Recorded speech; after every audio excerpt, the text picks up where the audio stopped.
এইভাবে ডিম রান্না করলে ডিমের স্বাদ কত গুণ যে বেড়ে যাবে কল্পনাও করতে পারবে না। আজকে তোমাদের সঙ্গে ডিমের অসাধারণ স্বাদের একটা রেসিপি শেয়ার করব, যেটা একবার খাওয়ার পর একটা কথাই বলবে আগে কেন এইভাবে বানিয়ে খাইনি। আর এটা খেতে ভাত, রুটি, পরোটা, লুচি সবের সঙ্গে জাস্ট ফাটাফাটি।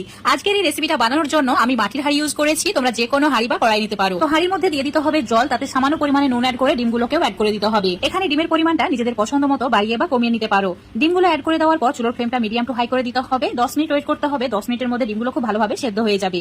এবার এই ডিমগুলো ঠান্ডা জলে দিয়ে খোসা ছাড়িয়ে নিতে হবে। তারপর এইভাবে কেটে নিতে হবে। একটা সাইড এইভাবে ছোট ছোট করে কেটে নিয়েছি। সব ডিমগুলো একইভাবে কেটে নেওয়ার পর অ্যাড করে দিতে হবে সামান্য পরিমাণে হলুদ গুঁড়ো, তার সঙ্গে অ্যাড করে দিতে হবে সামান্য পরিমাণে নুন। এবার এই নুন আর হলুদ ভালো করে ডিমের গায়ে মাখিয়ে নিতে হবে। তারপরে ডিমগুলোকে ভেজে নিতে হবে। ভাজার জন্য চুলোর উপর একটা হাঁড়ি নিয়েছি। হাঁড়ির মধ্যে অ্যাড করে দিচ্ছি 1 কাপ তেল। এখানে রান্নাটি করতে যতটুকু তেল প্রয়োজন একবারেই অ্যাড করে দেবে। তো রান্নাটি করতে সরষের তেল ইউজ করেছি, তোমরা সাদা তেলও নিতে পারো। এখন চুলোর ফ্লেমটা মিডিয়াম টু হাই করে দিতে হবে। তারপর ডিমগুলোকে হাঁড়ির মধ্যে অ্যাড করে দিতে হবে। এবার উল্টে পাল্টে গোল্ডেন হওয়া পর্যন্ত ভেজে নিতে হবে। ডিমগুলো খুব বেশি পুড়িয়ে ফেললে হবে না বা লাল করে ফেললে হবে না, ঠিক এরকম কালার হলেই তুলে নিতে হবে। এই তেলের মধ্যে অ্যাড করে দিতে হবে একটি তেজপাতা ছোট ছোট টুকরো করে অ্যাড করেছি। তার সঙ্গে অ্যাড করেছি 4টি এলাচ আর 2 টুকরো দারচিনি। আর দিয়ে দিতে হবে ছোট চামচের 1 চামচ গোটা জিরে। এখন অ্যাড করে দিতে হবে 2টি মিডিয়াম সাইজের পেঁয়াজকে ছোট ছোট টুকরো করে কেটে নিয়ে। আর দিয়ে দিতে হবে 5টি রসুন। তো একদম ছোট সাইজের 5টি রসুন গোটাই অ্যাড করে দেবে। এবার চুলোর ফ্লেম হাই করে দিতে হবে। পেঁয়াজের কালার গোল্ডেন হওয়া পর্যন্ত ভেজে নিতে হবে।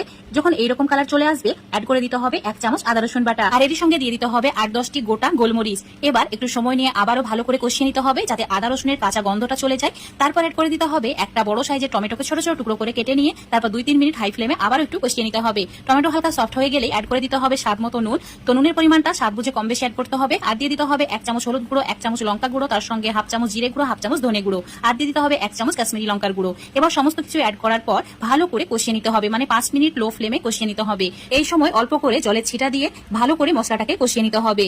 ঠিক যখন এইরকম তেল ছাড়তে শুরু করবে মশলাটা একদম ভালোভাবে কষানো হয়ে যাবে। তারপর অ্যাড করে দিতে হবে 4টি গোটা কাঁচা লঙ্কা।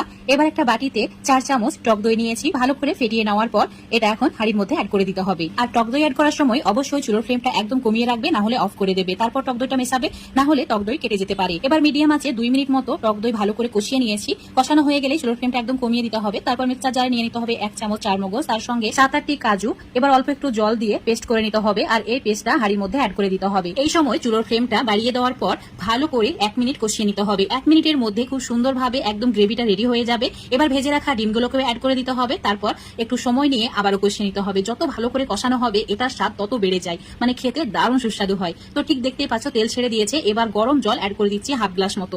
এখানে জলের পরিমাণটা একটু কমই রাখতে হবে, বেশি দেওয়া যাবে না।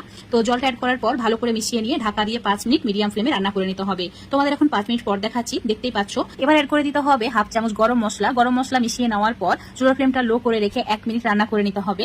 1 মিনিট রান্না করে নিলেই এটা ব্যাস